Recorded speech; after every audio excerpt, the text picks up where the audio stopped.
ঢাকা বিশ্ববিদ্যালয়ে তাফাজ্জল নামে যে একজনকে হত্যা করা হয়েছে, আপনারা তো জানেন সবাই।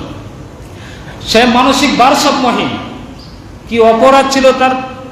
আর অপরাধ যদি থেকেও থাকে তাহলে তার তো উপযুক্ত শাস্তি আছে। দেশের মধ্যে তো শাসন ব্যবস্থা আছে, ওই শাসন ব্যবস্থা অনুযায়ী তাকে শাস্তি প্রদান করা হতো। তোমরা আইনকে হাতে তুলে নিয়েছো কেন? কি অপরাধ ছিল তার? এই জন্য এদেরকে অবশ্যই শাস্তি দিতে হবে। বাংলাদেশ সরকারকে আমরা বলবো, যারা বর্তমানে দেশ চালাচ্ছেন এদেরকে শাস্তির আওতায় অবশ্যই আনতে হবে। এরা আসলে যদিও স্বৈরাচারের বিরুদ্ধে অবস্থান গ্রহণ করেছে, মূলত এরা স্বৈরাচারের বিরুদ্ধে নয়, মূলত এই দেশের প্রধান এবং সবচেয়ে বড় স্বৈরাচার এরাই বড় স্বৈরাচার। আরেকটা বিষয় এখানে মনে রাখতে হবে, এই পৃথিবীতে যতই শিক্ষা দীক্ষা আপনি চালু করেন না কেন, অন্যায় অবিচার জুলুম এই পৃথিবী থেকে কোনো দিন বিদায় হবে না, যতদিন পর্যন্ত ইসলামিক শাসন ব্যবস্থাকে এই পৃথিবীর বুকে চালু না করা হবে। কারণ ঢাকা বিশ্ববিদ্যালয়ের ছাত্র, এদেরকে শিক্ষা দীক্ষা আপনার চেয়ে কম না বেশি? আপনার চেয়ে কম না বেশি? আমার চেয়ে কম না বেশি? কিন্তু এরা অমানুষের আচরণ করেছে। আরে ইসলামিক বিচারালয় তো এমন বিষয় যে কোনো ব্যক্তি সুনির্দিষ্ট কোনো বিষয়ে সুনির্দিষ্টভাবে যদি সে দোষী সাব্যস্ত না হয়, তাহলে তাকে ইসলামিক বিচারালয়ে উপস্থিত করাও যাবে না, তাকে বিচার করা তো বহুত দূর কি বাত হ্যায়। তোমরা মোবাইল চুরির সন্দেহে তাকে হত্যা করে দিলা। কিভাবে হত্যা করেছে আপনারা দেখেছেন। একটা মানসিক ভারসাম্যহীন মানুষ, তাকে দেখলেও মায়া লাগে। তো এই সন্দেহের বশবর্তী হয়ে তোমরা এই হত্যাকাণ্ড ঘটিয়েছ। এরা মনে করতেছে যে আমরা দেশকে স্বাধীন করেছি, ছদ্মবেশী এরাও মনে করতেছে আমরাও তো ছাত্র, মানুষ তো আমাদেরকে জানে, আর বৈষম্য বিরোধী ছাত্র আন্দোলন তো আমরাই করেছি। কিন্তু এরা এটা বুঝতেছে না, বৈষম্য বিরোধী ছাত্র আন্দোলনও যদি তোমরা করে থাকো, বৈষম্য বিরোধী ছাত্র আন্দোলনের পক্ষেও যদি থাকো তোমরা, আর পক্ষে থেকেও যদি এরকম অনৈতিক ঘটনা ঘটাও, তাহলে বাংলাদেশের মানুষ যেভাবে স্বৈরাচারকে বিদায় করেছে, এর চেয়েও আরো কঠিন পরিণতি দিয়ে তোমাদেরকেও এই দেশ থেকে বিদায় করতে পারবে কিনা? কারণ মানুষ এখন শিখে গেছে। এই জন্য আমরা এই সরকারের কাছে এই হত্যাকাণ্ডের যথোপযুক্ত বিচার চাই। এদেরকে অবশ্যই বিচারের আওতায় আনতে হবে। আর আমরাও চেষ্টা করি, মনে প্রাণে বিশ্বাস করেন, এই যে ইসলামিক বিচার ব্যবস্থা যদি দেশে থাকতো বা যে দেশে থাকবে, ওই দেশে ন্যায় এবং ইনসাফ অবশ্যই প্রতিষ্ঠা হবে। আজকে যদি এই যে যারা হত্যা করেছে, এই হত্যার বিনিময় হলো ইসলামিক বিচার, হত্যা করবে, কেসাস যেটাকে বলা হয়। যারা হত্যা করেছে বা যারা হত্যা করেছে তাদেরকে হত্যার বিনিময়ে হত্যা করা হবে। এই হত্যা দিয়ে বিচার করা হতো, তাহলে এই পৃথিবীতে আর কোনোদিন কেউ কি হত্যা করার সাহস পাইত? আরে ইসলামী শরিয়ায় চুরির আইন হলো, যে ব্যক্তি 10 টাকা, কমপক্ষে 10 টাকা, এর নিচে নয়, কমপক্ষে 10 টাকা চুরি করবে তার একটা হাত কেটে দেওয়া হবে। 10 টাকার জন্য যার হাত চলে গেল, এ সহ এই বিচার যারা দেখবে, এই পৃথিবীতে আর কোনো দিন সাহস করবে 10 টাকা চুরি করার? সাহস করবে না। এই জন্য ইসলামিক বিচার কিভাবে প্রতিষ্ঠা হয়, ওই মন মানসিকতা আমাদের অন্তরের ভিতরে লালন করার চেষ্টা করি, ওইভাবে আমরা চেষ্টাও চালিয়ে যাওয়ার জন্য আপ্রাণ চেষ্টা করি। আল্লাহ তাআলা তৌফিক দান করেন। কোনো দিন দুনিয়াতে অন্যায়ভাবে কোনো মানুষকে হত্যা করে না, অন্যায়ভাবে কাউকে হত্যা করে না। হত্যা না করাটা, এই হত্যাকাণ্ড থেকে বেঁচে থাকা, এটাও প্রকৃত মুমিন বান্দার একটি বিশেষ গুণ। আর হত্যা থেকে বেঁচে না থেকে উপায় নাই, কারণ অন্যায়ভাবে জমিনে কাউকে হত্যা করা সেটা তো কবিরা গুনাহ। শুধু কবিরা গুনাহই নয়, হাদিসের মধ্যে আকবারুল কাবাইর, কবিরা গুনাহসমূহের মধ্য থেকেও কিছু আছে সবচেয়ে বড়। ওই সমস্ত গুনাহের মধ্য থেকে একটা হলো মানুষকে অন্যায়ভাবে হত্যা করা। এছাড়া অন্যায়ভাবে মানুষকে হত্যা করা, এটা যদি স্বাভাবিক মানুষকে করে তাহলে এক ধরনের অপরাধ।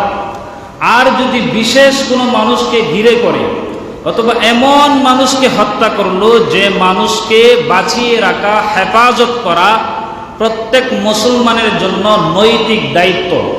যেমন নিষ্পাপ শিশু, অথবা আম্বিয়ায়ে কেরাম, আল্লাহ তাআলার পক্ষ থেকে মনোনীত নবী রাসূলগণ, অথবা ন্যায় বিচারক রাজা বাদশাহ, অথবা উম্মতের সবচেয়ে বড় কল্যাণকামী নবীদের উত্তরাধিকারী উলামায়ে কেরাম, এদেরকে ঘিরে যদি কেউ হত্যাকাণ্ড ঘটায় তাহলে এটাও স্বাভাবিক কবিরা গুনাহের মধ্যে থাকে না, এটা আরো জঘন্যতম কবিরা হিসাবে আল্লাহ তাআলার কাছে বিবেচিত হয়।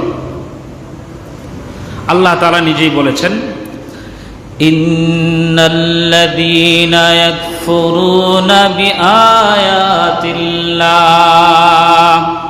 ওয়া ইয়াকতুলুনান নাবিয়্যিনা বিগাইরি হক, নিশ্চয়ই যারা আমি আল্লাহর নিদর্শন সমূহকে অস্বীকার করেছে এবং অন্যায়ভাবে জমিনে আমি আল্লাহর পক্ষ থেকে মনোনীত নবী রাসূলদেরকে হত্যা করেছে, ওয়ায়াকতুলুন আল্লাযীনা ইয়া'মুরুনা বিল কিসতি মিনান নাস, এবং ওই সমস্ত মানুষ যারা মানুষকে সৎ কাজের আদেশ করে অসৎ কাজ থেকে নিষেধ করে, অর্থাৎ উলামায়ে কেরাম এবং রাজা বাদশাহ, ন্যায় বিচারক রাজা বাদশাহ, এদেরকে যারা হত্যা করবে আল্লাহ তাআলা বলেন ফাবাশশিরহুম বিআযাবিন আলীম, এই সমস্ত হত্যাকারীদেরকে তোমরা বড় শাস্তি, যন্ত্রণাদায়ক শাস্তির সুসংবাদ শোনায়া দাও।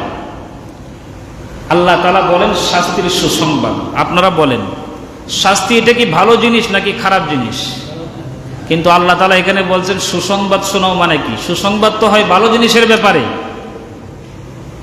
এখানে আল্লাহ তাআলা একটা ধমকি ঢুকিয়ে দিয়েছেন যে সুসংবাদ মানে হলো এদেরকে মানসিকভাবে একটা চাপ সৃষ্টি করা, যে তুমি মনে করতেছো যে হত্যাকাণ্ড ঘটানোর পরে তুমি খুব সুখে আছো, তো তুমিও তোমার মন মতো যে মন কলা খাইতেছো, এই মন কলা অনুযায়ী আমি তোমাকে বলতেছি, তোমাকে ওই ধরনের শাস্তির সুসংবাদ দেওয়া হচ্ছে যেটা তুমি ভাবতেছো, অথচ শাস্তিটা কিন্তু মন কলা খাওয়ার মতো নয়, অধিক সুখের নয়, যন্ত্রণাদায়ক শাস্তি। এটাও একটা যন্ত্রণা। মানুষ অনেক সময় ভদ্রভাবে বাস দেয়, দেখেন না, ভদ্রভাবে বাস দেয় না একজন আরেকজনে, ওইরকম টাইপের একটা কথা। ফাবাশশিরহুম বিআযাবিন আলীম।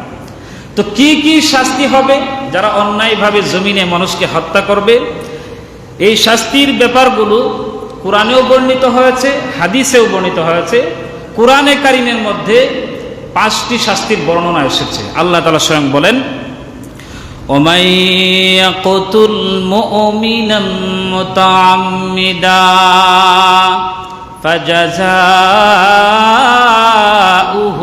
جَهَنَّمَ, যারা কোনো মুমিন বান্দাকে অনর্থক ইচ্ছাকৃতভাবে হত্যা করবে তাদের জন্য 5টা শাস্তি রয়েছে।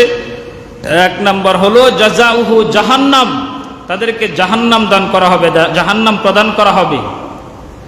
2 নম্বর হলো খালিদান ফিহা, জাহান্নামের মধ্যে যদি বেঈমান অবস্থায় মৃত্যুবরণ করে তাহলে চিরস্থায়ীভাবে জাহান্নামের মধ্যে অবস্থান করবে, আর যদি ঈমান নিয়ে দুনিয়া থেকে ওই হত্যাকারী যাইতে পারে তাহলে দীর্ঘ মেয়াদী ভাবে সে জাহান্নামের মধ্যে অবস্থান করবে। 3 নম্বর ওয়াগাদিবাল্লাহু আলাইহি, হত্যাকারীর উপরে আল্লাহ তাআলা রাগান্বিত হবেন। 4 নম্বর ওয়ালাআনাহু, আল্লাহ তাআলার অভিশাপ সে সব সময় পাইতে থাকবে। 5 নম্বর ওয়াআদ্দা লাহু আযাবান আযীমা, জাহান্নামে তাকে দিয়েই শেষ নয়, জাহান্নামের মধ্যে কঠিন থেকে কঠিন তাকে শাস্তি প্রদান করা হতেই থাকবে, হতেই থাকবে। এই 5টা শাস্তির বর্ণনা কোরআনের মধ্যে আসছে। এই 5টা শাস্তির ব্যাপারেও যদি আমরা জানি তাহলেও আমাদের জন্য যথেষ্ট, একজন হত্যাকারীর জন্য যথেষ্ট এই 5টা শাস্তি। এর চেয়ে আর কঠিন শাস্তি কি হইতে পারে? আল্লাহ তাআলা আমার উপরে রাগান্বিত, আল্লাহ তাআলার অভিশাপ। সবচেয়ে বড় কথা, আল্লাহ তাআলা আমাকে জাহান্নামে দিবে, জাহান্নামে দিয়েও শেষ নয়, ওইখানেও বিভিন্ন ধরনের কঠিন কঠিন মহাশাস্তি প্রদান করবে। তারপরেও এই হত্যাকাণ্ড আমাদের সমাজে মহামারীর রূপ নিয়েছে। এই জন্য হাদিসে এই হত্যাকাণ্ড যারা ঘটাবে, হত্যাযজ্ঞ যারা ঘটাবে, এদের ব্যাপারে আরো কঠিন হুঁশিয়ারির কথা আসছে, ওইগুলো নিয়েও বিস্তারিত আলোকপাত করবো ইনশাআল্লাহ। রাসূল করিম সাল্লাল্লাহু আলাইহি ওয়াসাল্লাম এক হাদিসের মধ্যে বলেছেন, হাদিসটি বর্ণিত হয়েছে নাসাই শরীফের মধ্যে 4446 নম্বর হাদিস। বর্ণনাকারী হযরত ইবনে শারিদ তিনি তার বাবা থেকে বর্ণনা করেছেন। তিনি বলেন, সামি'তুন নাবিয়্য সাল্লাল্লাহু আলাইহি ওয়াসাল্লাম ইয়াকুল মান কাতালা উসফুরান আবাসা আজ্জা ইলাল্লাহি তাআলা ইয়াওমাল কিয়ামা। নবীজি বলেন, এই দুনিয়ার মানুষেরা, তোমরা যদি কেউ মানুষ হত্যা তো দূরের কথা, কেউ যদি অনর্থকভাবে একটা পশুকেও হত্যা করো, একটা কীট পতঙ্গকেও হত্যা করো, এই হাদিসের মধ্যে আসছে কেউ যদি অনর্থকভাবে একটা চড়ুই পাখিকেও হত্যা করে, আজ্জা ইলাল্লাহি ইয়াওমাল কিয়ামা, ওই চড়ুই পাখি জুড়ে জুড়ে আওয়াজ করে আল্লাহ তাআলার কাছে কিয়ামতের দিন ফরিয়াদ করতে থাকবে। ফায়াকুল, আর বলতে থাকবে, ইন্না ফুলানান কাতালানি আবাসা, ওগো আল্লাহ, অমুক ব্যক্তি দুনিয়াতে আমাকে অহেতুক অনর্থকভাবে হত্যা করেছে। ওয়ালাম ইয়াকতুলনি লিমানফাতিন, কোন লাভের কারণে সে আমাকে হত্যা করে নাই, শুধুমাত্র খেলার চলে আমাকে হত্যা করেছে। সুতরাং আমি আল্লাহ তোমার কাছে এর বিচার চাই। বন্ধু বান্ধব দুইজন তিনজন মিলে যাইতেছে রাস্তা দিয়ে, পাথর একটা হাতে নিয়েছে, পাখি একটা দেখছে, বলতেছে, দেখো তো আমার নিশানাটা কত সুন্দর, মারছে, পাখিটা পইরা মরে গেল। আপনি বলতেছেন এর তো কোনো ব্যাপার না। এই যে আপনি মারলেন খেলার ছলে, ওই পাখি কিয়ামতের দিন আল্লাহ তাআলার দরবারে আপনাকে আসামির কাঠগড়ায় দাঁড় করাবে। কেন আমাকে হত্যা করেছিলে, কি অপরাধ আমার ছিল? তাহলে একটা পাখি, এই হাদিসে উদাহরণ দেওয়া হয়েছে যে একটা ছোট্ট পাখি, তো উদাহরণ যেহেতু দেওয়া হয়েছে, উদাহরণ মানে হলো যে শুধুমাত্র চড়ুই পাখি হত্যা করলেই এই গুনাহ, এমন নয়, বরং এই জাতীয় আরো কীট পতঙ্গ যত আছে ওগুলো কেউ যদি কেউ অনর্থক হত্যা করে, তাহলে আল্লাহ তাআলার দরবারে আসামির কাঠগড়ায় তাকে দাঁড়াতে হবে। এই জন্য আল্লাহ তাআলা বলেন যে, যে ব্যক্তি কোনো একটা প্রাণকে দুনিয়া থেকে বিদায় করলো, মান কাতালা নাফসান বিগাইরি নাফসিন আও ফাসাদিন ফিল আরদ, নিরপরাধ কোনো একটা মানুষকে দুনিয়া থেকে বিদায় করলো, সে যেন কাতালা নাসা জামিয়া, সে যেন পৃথিবীর সমস্ত মানুষকেই হত্যা করলো। ওমান আহইয়াহা ফাকান্নামা আহইয়ান নাসা জামিয়া, আর যে ব্যক্তি কোনো একটা মানুষের জীবনকে রক্ষা করলো, সে যেন পুরা পৃথিবীর সমস্ত মানুষের জীবনকে রক্ষা করেছে। সুবহানাল্লাহ, কত গুরুত্ব! একটা মানুষকে হত্যা করলে সে যেন সমস্ত পৃথিবীর মানুষকে হত্যা করেছে, ডাইরেক্ট আয়াত। একজন মানুষ, নিরপরাধ মানুষকে যদি কেউ হত্যা করে, তাহলে এই হত্যার বিনিময়ে হত্যাকারীকেও দুনিয়ার বিচারে জীবন দিয়ে দিতে হয়। এটা জানেন তো আপনারা, ইসলামিক বিচার হলো এই, যে দেশে ইসলামিক বিচার চালু আছে, ওই দেশে হত্যার বিনিময়ে যদি হত্যা হয়, তাহলে একটা হত্যার বিনিময়ে যদি ধরে নেওয়া হয় যে সে পুরা পৃথিবীর সবাইকে হত্যা করেছে, তাহলে তাকে কতবার জীবন দিয়ে এই শাস্তির প্রায়শ্চিত্ত করার দরকার বলেন? কত হাজার শত কোটিবার তার প্রাণ বিলিয়ে দিতে হবে? এটা গণে শেষ করা যাবে? শেষই করা যাবে না। অন্যদিকে রাসূল করিম সাল্লাল্লাহু আলাইহি ওয়াসাল্লাম এই হত্যা থেকে বাঁচার জন্য বিদায় হজে তিনি হযরতে জারির রাদিয়াল্লাহু তাআলা আনহুকে বলেছিলেন, আনসিতিন নাস। হাদিস বর্ণিত হয়েছে বুখারী শরীফে 121 নম্বর হাদিস। হযরত জারিরকে রাসূল বললেন, আনসিতিন নাস, লোক সকলকে তুমি নিশ্চুপ করে দাও, চুপচাপ করায় দাও, আমি বিশেষ একটা কথা বলবো। কি কথা? ফাকালা লা তারজিউ বাদি কুফারান ইয়াযরিবু বা'দুকুম রিকাবা বা'দিন। সাবধান, আমি যখন এই দুনিয়া থেকে বিদায় হয়ে যাব, তোমরা একে অপরকে হত্যা করে কাফেরদের মতো হয়ে যেও না। এই হাদিস থেকে ইশারায় বোঝা যায় যে অন্যায়ভাবে কাউকে হত্যা করা, এটা হলো এমন অপরাধ প্রায় কুফুরের মতো। অন্যায়ভাবে হত্যা করলে, অন্য হাদিসে আসছে, হত্যাকাণ্ড মানুষকে কুফুর পর্যন্ত পৌঁছায়া দেয়। এই জন্য কোনো মানুষ হত্যা তো দূরের কথা, অনর্থক অহেতুক কোনো কীট পতঙ্গকেও মুমিন মুসলমান হত্যা করতে পারে না। যদি কেউ হত্যা করে, তাহলে তার ব্যাপারে রাসূল বলেন যে এই দুনিয়ার সবচেয়ে নিকৃষ্ট এবং সবচেয়ে বড় গুনাহ সে করবে। বুখারী শরীফের 6871 নম্বর হাদিস, বর্ণনাকারী হযরতে আনাস ইবনে মালিক রাদিয়াল্লাহু তাআলা আনহু, তিনি বলেন, ক্বালা রাসূলুল্লাহি সাল্লাল্লাহু আলাইহি ওয়াসাল্লাম, আকবারুল কাবাইরি আল ইশরাকু বিল্লাহি ওয়া কাতলুন নাফস। নবীজি বলেন এই পৃথিবীর সবচেয়ে বড় গুনাহ হলো চারটা। এক নাম্বার হলো আল্লাহ তাআলার সাথে অংশীদারিত্ব স্থাপন করা। দুই নাম্বার হলো কাতলুন নাফস, কোনো মানুষকে অন্যায়ভাবে হত্যা করা। তিন নাম্বার হলো উকুকুল ওয়ালিদাইন, মা বাবার সাথে নাফরমানি করা, মা বাবার সাথে অসৎ আচরণ করা। চার নাম্বার হলো কাউলুজ জুর, মিথ্যা কথা বলা। হাদিসের বর্ণনাকারী বলেন অথবা রাসূল বলেছেন ওয়া শাহাদাতুজ জুর, মিথ্যা কথা বলা অথবা মিথ্যা সাক্ষী প্রদান করা।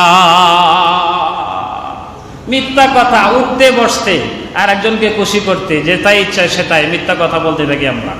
এই পৃথিবীর সবচেয়ে বড় গুনাহসমূহের মধ্য থেকে একটা হলো মিথ্যা কথা। অথবা রাসূল বলেছেন মিথ্যা সাক্ষী প্রদান করা।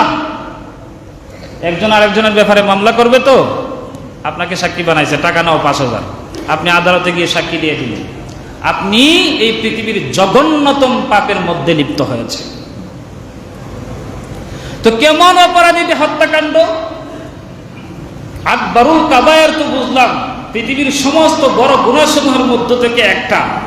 এমন বড় গুনাহ এটা যে মানুষকে কুফরি পর্যন্ত পৌঁছায়া দেয়। বুখারী শরীফের 48 নম্বর হাদিস বর্ণনাকারী হযরত আব্দুল্লাহ ইবনে মাসউদ তিনি বলেন, সিবাবুল মুসলিমি ফুসুকুন ওয়া কিতালুহু কুফরুন, কোন মুসলমানকে গালি দেওয়া এটা হলো আল্লাহ তাআলার সাথে নাফরমানি করা, আল্লাহ তাআলার অবাধ্যতা করা। ওয়া কিতালুহু কুফরুন, আর কোন মুসলমানকে অন্যায়ভাবে হত্যা করা সেটা হলো ডাইরেক্ট কুফরি। কেমন কুফরি? যে এমন কুফরি, এমন কবিরা গুনাহ, এমন কবিরা অপরাধ যে অপরাধের ক্ষমা আল্লাহ তাআলার দরবারেও সে পাবে না। নাসাই শরীফের 3984 নম্বর হাদিস বর্ণনাকারী হযরত মুআবিয়া রাদিয়াল্লাহু তাআলা আনহু তিনি বলেন যে পৃথিবীতে যত গুনাহ সংগঠিত হয় সবগুলো গুনাহ আল্লাহ চাইলে ক্ষমা করে দিতে পারেন, কিন্তু দুইটা গুনাহ এমন আছে যে দুইটা গুনাহকে আল্লাহ তাআলা কখনো ক্ষমা করবেন না। তিনি বলেন, ক্বালা রাসূলুল্লাহি সাল্লাল্লাহু আলাইহি ওয়াসাল্লাম কুল্লু যামবিন নাসাল্লাহু আইয়াগফিরাহু, প্রত্যেকটা গুনাহকে আল্লাহ তাআলা অচিরেই ক্ষমা করে দিবেন। ইল্লার রাজুলু ইয়ামুতু কাফিরান, তবে এই ব্যক্তিকে মাফ করবেন না যে ব্যক্তি বেঈমান অবস্থায় দুনিয়া থেকে বিদায় হয়েছে। দুই নাম্বার হলো আবির রাজুলু ইয়াকতুলু মুমিনান মুতাআম্মিদা, দুই নাম্বার হলো ওই ব্যক্তি যে ব্যক্তি কোনো মুমিন মুসলমানকে ইচ্ছায় অনর্থক হত্যা করেছে।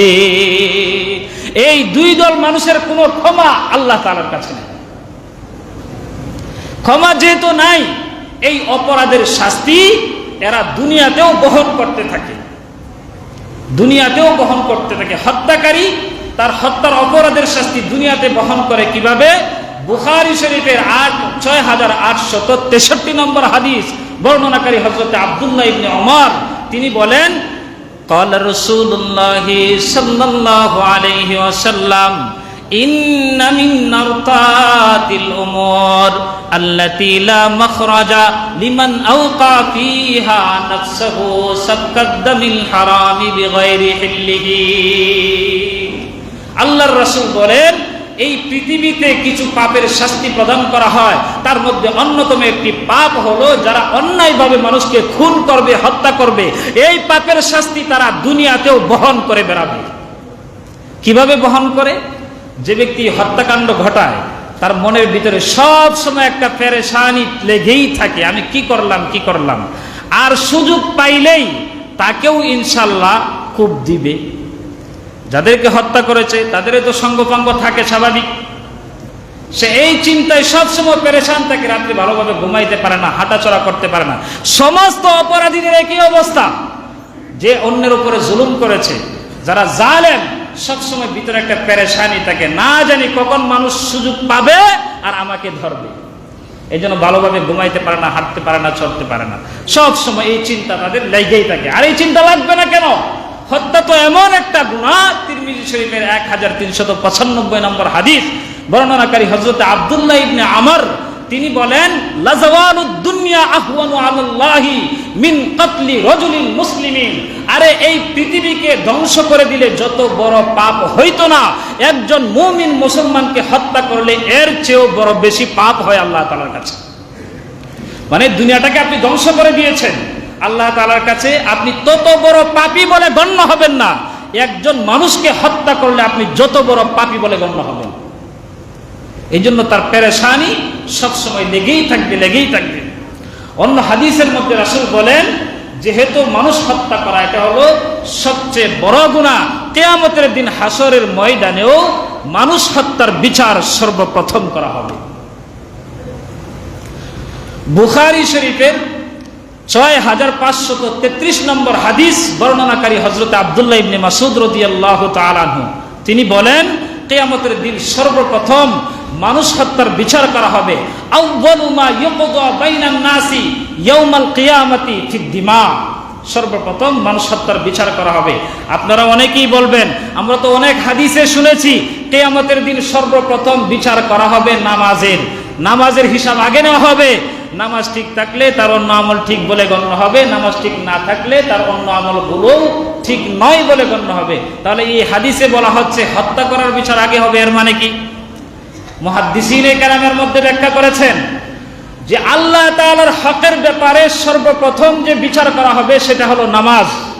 আল্লাহ তাআলার যত হক তুমি নষ্ট করেছো, এই ব্যাপারে তোমাকে জিজ্ঞাসা করার সময় সর্বপ্রথম নামাজ সম্পর্কে জিজ্ঞাসা করা হবে। আর মানুষের হকের ব্যাপারে যত অপরাধ মানুষের সাথে মানুষ করে থাকে, এর মধ্যে সর্বপ্রথম বিচার হবে হত্যাকাণ্ড সম্পর্কে, যে মানুষ অন্য মানুষকে হত্যা করেছে তার জবাব সর্বপ্রথম দিতে হবে, এরপরে অন্যান্য অপরাধের বিচার হবে। এই যে মানুষ হত্যার বিচার, এগুলো করাটা আল্লাহ তাআলার দরবারে এমন ভাবে সাজানো হবে যে মানুষ দেখেই ওই দিন সতর্ক হয়ে যাবে। মানুষ হত্যার বিচার এগুলো করার আগে আল্লাহ তাআলা এই পৃথিবীর সমস্ত জীব জানোয়ারদেরকে হাসরের ময়দানে উপস্থিত করবেন। উপস্থিত করার পরে যে সমস্ত জীব জানোয়ারেরা দুনিয়াতে দুর্বল জানোয়াররা ওই সবল প্রাণীদের আঘাত খেয়েছে, সবল প্রাণীরা দুর্বলদের উপরে আঘাত করেছে, হামলা করেছে, এদেরকে উপস্থিত করা হবে। একজনকে শক্তি দেওয়া হবে, আরেকজনকে দুর্বল বানায়া দেওয়া হবে। আর উল্টা হবে, ওই সময় পৃথিবীতে যারা শক্তিশালী ছিল এদেরকে কিয়ামতের দিন দুর্বল বানায়া দেওয়া হবে। আর আল্লাহ তাআলা বলবেন, দুনিয়াতে তোমাকে সে একটা দোষ দিছিল, আজকে তুমি এর বদলা নাও। এইভাবে সমস্ত জীব জানোয়ার, এমনকি কুকুর মুকুরকেও উপস্থিত করা হবে। দুর্বল কুকুরগুলো ওই দিন সবল কুকুরকে কামড় দিয়ে দুনিয়াতে যে তাকে শাস্তি দিয়েছিল, হামলা করেছিল, এর প্রতিশোধ গ্রহণ করা হবে। তো এইগুলো দেখেই মানুষ থরথর করে কাঁপতে থাকবে, না জানে আমার কি অবস্থা হবে। জীব জানোয়ারের যদি অবস্থা হয়, আর জীব জানোয়ারের এই শাস্তি হওয়ার পরে, বিচার হওয়ার পরে আল্লাহ তাআলা বলবেন, তোমরা মাটি হয়ে যাও। জীব জানোয়ার মাটি হয়ে যাবে। ওই সময় পাপিষ্ঠরা, কাফের, বেঈমানরা বলবে, ইয়া লাইতানি কুনতু তুরাবা, আহা আমিও যদি এদের মতো, জীব জানোয়ারদের মতো মাটি হয়ে যাইতে পারতাম, তাহলে তো আমারও কোনো শাস্তি হইতো না। আমিও আজকে এই বিচার হওয়ার পরে জাহান্নামে যাইতে হইতো না, আমিও মাটির সাথে মিশে যেতে পারতাম। কিন্তু ওই আফসোসে সেই দিন কোনো কাজ হবে না। ওইভাবে মানুষ আফসোস করতে থাকবে। তো হত্যাকারীকে হাসরের ময়দানে যেভাবে উপস্থিত করা হবে, সেই বর্ণনা এসেছে তিরমিজি শরীফের মধ্যে। তিরমিজি শরীফের 3029 নম্বর হাদিস বর্ণনাকারী হযরত আব্দুল্লাহ ইবনে আব্বাস রাদিয়াল্লাহু তাআলা, তিনি বলেন যে হত্যাকারী যে হবে তাকে সাধারণভাবে, স্বাভাবিকভাবে হাসরের ময়দানে উত্তোলন করা হবে না, হাসরের ময়দানে উপস্থিত করা হবে না, বরং ইয়াজিউল মাকতুলু বিল কাতিলি, যে ব্যক্তি হত্যা হয়েছে, যে ব্যক্তিকে নিহত করা হয়েছে, ওই ব্যক্তি হত্যাকারীকে সঙ্গে নিয়ে হাসরের ময়দানে উপস্থিত হবে। নাসিয়াতুহু ওয়া রাসুহু বিয়াদিহি, আর নিহত ব্যক্তির মাথা এবং তার কপাল ওই নিহত ব্যক্তির হাতে থাকবে। আর ওয়াউদাজুহু তাসখাবু, তার সমস্ত শিরা, উপশিরা থেকে রক্তগুলো টপ টপ করে মাটিতে পড়তে থাকবে। এইভাবে সে আল্লাহ তাআলার দরবারে উপস্থিত হবে, হত্যাকারীকে সঙ্গে নিয়ে উপস্থিত হবে। এরপরে আল্লাহ তাআলাকে বলবে, ইয়া রব্বি হাযা কাতালানি, ও আল্লাহ, ওই ব্যক্তি আমাকে দুনিয়াতে হত্যা করেছিল, আজকে আমি তার বিচার চাই। এভাবে আল্লাহ তাআলার কাছে ফরিয়াদ করতে থাকবে। হাদিসে আসছে ফায়ুদনিহি মিনাল আরশ, এইভাবে ওই পাপিষ্ঠ ব্যক্তিকে, হত্যাকারীকে আল্লাহ তাআলার আরশ পর্যন্ত সে নিয়ে যাবে। ওইখানে যাওয়ার পরে আল্লাহ তাআলা তার বিচার কার্য করবেন। বিচার কার্য করবে কিভাবে, বা বিচার কার্য এর ব্যাপারে ফয়সালা কি হবে তো আন্দাজ আগে থেকেই করা যায়। এই জন্য হাদিসের মধ্যে রাসূল বলেছেন, যে ব্যক্তি হত্যাযজ্ঞ ঘটাবে আল্লাহ তাআলা নিশ্চয়ই তাকে জাহান্নামে দিবে। তবে এখানে আরো একটা কথা আছে, দুনিয়ার বুকে নিহত ব্যক্তি যদি হত্যাকারী ব্যক্তির ব্যাপারে অস্ত্র উত্তোলন করে থাকে, আর সে যদিও অস্ত্র দিয়ে হত্যাকারীকে আঘাত করতে নাও পারে, তবু শুধুমাত্র অস্ত্র উত্তোলন করার কারণে নিহত ব্যক্তিকেও জাহান্নামে যাইতে হবে। এখানে একটু আপত্তি আসবে অনেকের ব্যাপারে। দুই দল মিলে ঝগড়া করেছে, একজন মরছে আরেকজন মরে নাই, এই দুই দল উভয়জনই জাহান্নামে যাবে। কারণ রাসূলকে জিজ্ঞাসা করা হয়েছিল, এটাও বুখারী শরীফের বর্ণনা 31 নম্বর হাদিস, হযরত আবু হুরায়রা রাদিয়াল্লাহু তাআলা থেকে হাদিস বর্ণিত। রাসূল বলেন, ইদাল তাকাল মুসলিমানে বিসাইফিহিমা, দুইজন মুসলমান যখন পরস্পরে মুখোমুখি হলো অস্ত্র হাতে নিয়ে, ফাল কাতিলু ওয়াল মাকতুলু ফিন্নার, হত্যাকারী এবং নিহত ব্যক্তি দুইজনেই জাহান্নামে যাবে। কিলা ইয়া রাসূলুল্লাহ হাযাল কাতিল ওয়া মা বালুল মাকতুল, রাসূলকে জিজ্ঞাসা করা হলো, ওগো নবীজি আমরা বুঝলাম যে ব্যক্তি হত্যাকারী সে জাহান্নামে যাবে কারণ সে হত্যার মতো অপরাধ করেছে, ফামা বালুল মাকতুল, কিন্তু যে ব্যক্তি নিহত হয়েছে তার কি অপরাধ? রাসূল বলেন, ইন্নাহু কানা হারিসান আলা কাতলি সাহিবি, আরে ওই ব্যক্তিও তো অস্ত্র হাতে নিয়ে তার ভাইকে সেও হত্যার আগ্রহী ছিল, কিন্তু সুযোগ হয় নাই বলে সে হত্যা করতে পারে নাই। তাহলে মুসলমানকে হত্যা করা তো দূরের কথা, মুসলমানদের প্রতি যদি কেউ অস্ত্র তাক করে তাহলে তাকেও জাহান্নামে যাইতে হবে। এই হাদিস দ্বারা বোঝা যায় এই দুই ব্যক্তিকেই জাহান্নামে দেওয়া হবে। এখন যদি যে ব্যক্তিকে হত্যা করা হয়েছে, নিহত ব্যক্তি কোনো অস্ত্র উত্তোলন করে নাই, অন্যায়ভাবে তাকে হত্যা করা হয়েছে, তাহলে হত্যাকারীকেই শুধু জাহান্নামে দেওয়া হবে। এখন আবার প্রশ্ন হবে, হুজুর অনেকগুলো মানুষ মিলে যদি একজনকে হত্যা করে তখন কি হবে? এরও সমাধান শরীয়তের মধ্যে আসছে। তিরমিজি শরীফের 1398 নম্বর হাদিস, হযরতে আবু হুরায়রা রাদিয়াল্লাহু তাআলা আনহু এই হাদিসের বর্ণনাকারী, তিনি বলেন, শুধু কয়েকজন মানুষ নয়, পুরা পৃথিবীর মানুষ নয়, আসমান জমিনে যত বাসিন্দা আছে সবাই মিলেও যদি একজন মানুষকে হত্যা করে, লাউ আন্না আহলাস সামাই ওয়া আন্না আহলাল আরদি ইশতারাকু ফি দামি মুমিনিন, কোন মুমিন বান্দাকে হত্যা করে আসমান জমিনের সমস্ত বাসিন্দা মিলে, লা আকাব্বাহুমুল্লাহু ফিন্নার, আল্লাহ তাআলা আসমান জমিনের সমস্ত বাসিন্দাদেরকে উল্টো মুখ করে জাহান্নামে নিক্ষেপ করবেন। কি বুঝলেন?